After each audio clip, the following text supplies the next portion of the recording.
તારીખ 29/6/2026 સોમવારે અંજારમાં ભૂમાફિયાઓનો આતંક દિવસે ને દિવસે બેફામ બની રહ્યો છે। ગેરકાયદે જમીન દબાણો કરીને સરકારી અને સમાજની જમીનો હડપી લેવાનો જાણે રવાડે ચડ્યો છે। હવે તો આ ભૂમાફિયાઓએ કચ્છ ક્ષત્રિય ગુજર સમાજના બાળ સ્મશાન માટે નિમ થયેલી જમીન પર પણ દોડો માંડી દીધો છે। સ્મશાન જેવી પવિત્ર જગ્યા પર પણ ગેરકાયદે બાંધકામ કરી જમીન હડપી લેવાનું કૃત્ય ભૂમાફિયાઓ દ્વારા શરૂ કરી દેવાયું છે। આ ઘટનાએ સમગ્ર અંજાર શહેરમાં ભારે રોષની લાગણી ફેલાવી છે। ત્યારે આજે આ સમસ્યાના નિવારણ માટે ભીમ આર્મી ભારત એકતા મિશન સંગઠનના કચ્છ જિલ્લા અધ્યક્ષ હરિભાઈ પરમાર, જિલ્લા ઉપાધ્યક્ષ અનિશભાઈ જુનેજા, જિલ્લા પ્રભારી લક્ષ્મણભાઈ વાઘેલા, મહામંત્રી ભીમજીભાઈ બોચિયા તેમજ જિલ્લા મીડિયા કન્વીનર માવજીભાઈ હિંગળા, ભચાઉ તાલુકા પ્રમુખ લાલજીભાઈ બોખાણી, ખીમજીભાઈ મહેશ્વરી, બધાભાઈ આહિર વગેરેના લોકો જોડાઈ અંજાર પ્રાંત કચેરીએ આવેદનપત્ર પાઠવી ઉગ્ર રજૂઆત કરવામાં આવી। આ બાબતે વધુ વિગત આપતા કચ્છ જિલ્લા અધ્યક્ષ હરિભાઈ પરમારે જણાવ્યું કે અમે તંત્રને અગાઉ અનેક વખત રજૂઆત કરી છતાં ભૂમાફિયાઓ પર કોઈ લગામ નથી। હવે પાણી માથા ઉપરથી વહી ગયું છે।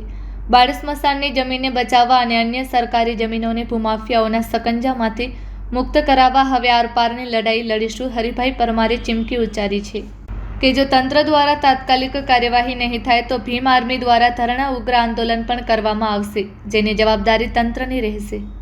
હું હરિ પરમાર, ભીમ આર્મી કચ્છ જિલ્લા અધ્યક્ષ। મિત્રો, આજે આવેદનપત્ર આપવાનું કારણ એ હતો કે શ્રી કચ્છ ગુજર ક્ષત્રિય સમાજ બાળ સ્મશાન એમને લઈને આજે છેલ્લા 20 દિવસથી એક આવેદનપત્ર રૂપે અને વાર્તાલાપ કરેલ હતી, પરંતુ એની અંદર જે કામ ચાલુ છે અત્યારે ગેરકાયદેસર બાંધકામ કરી રહ્યા છે, દુકાનો બનાવી અંદાજે 10 થી 12 દુકાનો બની રહી છે। તો સ્મશાન નિયમ થતા હોય તો માત્ર ને માત્ર એને કોઈ જાતનું આવો ન હોય બાંધકામ કરવાનું હોય, તો આ ગેરકાયદેસર રીતે જે કામ કરી રહ્યા છે એને લઈને અમે આવેદનપત્ર આપ્યો છે। અને જે પણ દિવસ 8 કે 10માં આ લોકોની કામગીરી પૂર્ણ કરવાની હતી, પરંતુ મામલતદાર સાહેબ દ્વારા કે પ્રાંત અધિકારી સાહેબ દ્વારા અત્યાર સુધી કોઈ જાતની કામગીરી પૂર્ણ કરેલ નથી। ન છૂટકે આજે અમારે એસટીએમ સાહેબને રજૂઆત કરવી પડી છે।